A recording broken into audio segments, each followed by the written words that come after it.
What history, and in both recent history and the more distant past history, tells us is that bringing your spending under control through budget cuts and stringency bears big dividends in the short term and the medium term.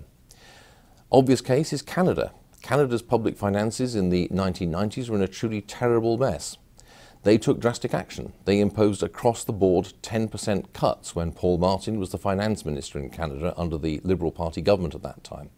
The result is that now Canada has been very lightly touched by the current financial crisis, and the Canadian public finances are in extremely good shape.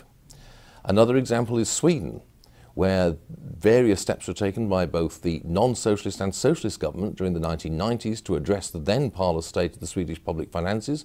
The result again is that now Sweden has a large amount of money available if it wants to spend money. It does not face the prospect of either significant spending cuts or of major tax increases. On the contrary, they're looking to reduce taxes. They have room for manoeuvre. They can reduce taxes and alleviate the burden on ordinary taxpayers. By contrast, countries and governments that persist in excessive spending find themselves in a situation where they have absolutely no room for manoeuvre, and they have loaded an enormous burden of debt repayment onto future generations. There is no historical credence to this very popular idea that cutting spending now will actually slow down the economy and actually lead to a double-dip recession or an increase in economic stagnation. The US after World War II is a very good counterexample.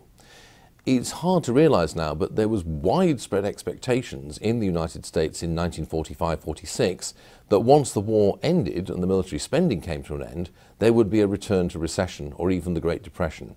There was a general expectation that all this government spending would simply lead to a collapse in economic activity once it was withdrawn. In fact, as we know, exactly the opposite happened.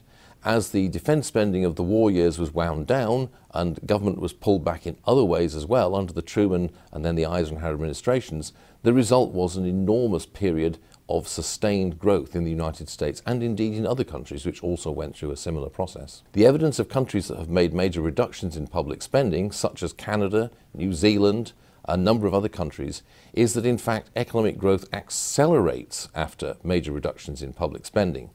And in some ways this is quite obvious, and it's easy to see why this should be the case. It's because the money that would have been lent to the government or taken by the government in taxation is now available for other purposes, productive purposes.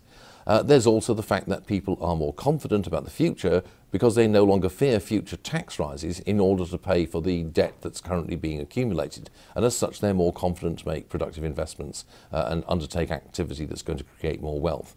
So there is no evidence at all, I would say, that reductions in government spending are going to bring about the kind of effects that many people argue for, and a lot of evidence, in fact, to the contrary.